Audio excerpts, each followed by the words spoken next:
Bonjour à toutes et tous. Voici quelques conseils concernant la construction de l'exposé qui dure 15 minutes. Alors, je vous conseille d'écrire une introduction qui a toujours le même canevas. D'abord, présenter les types de documents. Est-ce que ce sont des documents institutionnels, c'est-à-dire une circulaire, une loi, un décret paru au bulletin officiel ou sur le site education.gouv? Est-ce qu'il y a un document théorique, de recherche, un extrait d'article ou un ouvrage de chercheur, un extrait de document de l'IFE par exemple? Ça peut être aussi un document professionnel ou grand public, une revue syndicale, une revue professionnelle, un extrait de journal, etc. Dans tous les cas, je vous conseille de les situer par rapport aux grandes années de l'éducation nationale.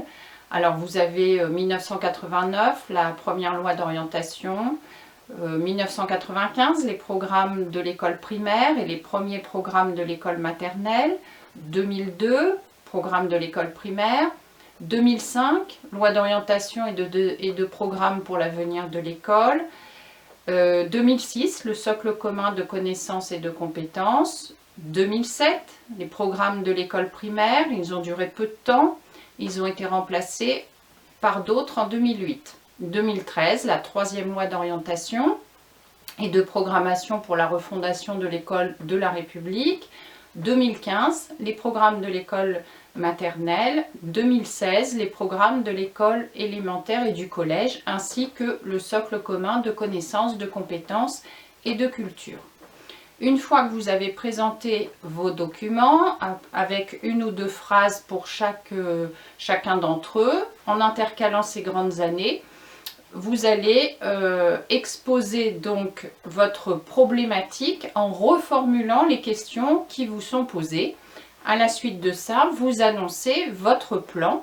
Donc le nombre de parties peut correspondre au nombre de questions, mais ce n'est pas obligatoire. Donc votre plan, en 15 minutes, on va dire que vous pouvez faire entre 2 et 3 parties. Vous pouvez très bien regrouper 2 questions dans une partie. Ensuite, pour vos différentes parties, vous allez à chaque fois traiter à l'intérieur un peu de documentation, on va dire institutionnelle, un petit peu de cadre théorique et de connaissances pédagogiques, et puis prendre des exemples que vous avez vécus en stage. Ensuite, une conclusion.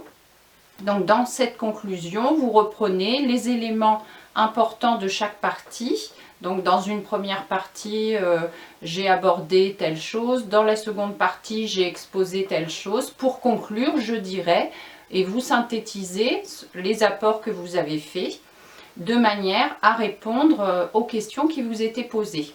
D'un point de vue stratégique, j'apprends à mes étudiants à rédiger l'introduction, puis la conclusion, avant de se pencher sur les parties. Et les parties ne peuvent pas être rédigées pendant le temps de préparation. Vous n'en avez pas le temps et il faut que ça reste un oral. Donc rédiger son introduction, rédiger sa conclusion, ça permet de se sentir à l'aise. Donc son introduction, c'est un canevas qui correspond à tous les sujets. Donc vous pouvez le répliquer avec n'importe quel sujet. Et le fait d'écrire votre petite conclusion tout de suite, si jamais le jury vous interrompt parce que vous durez trop longtemps, eh bien votre conclusion est prête à dire. À vous de vous entraîner.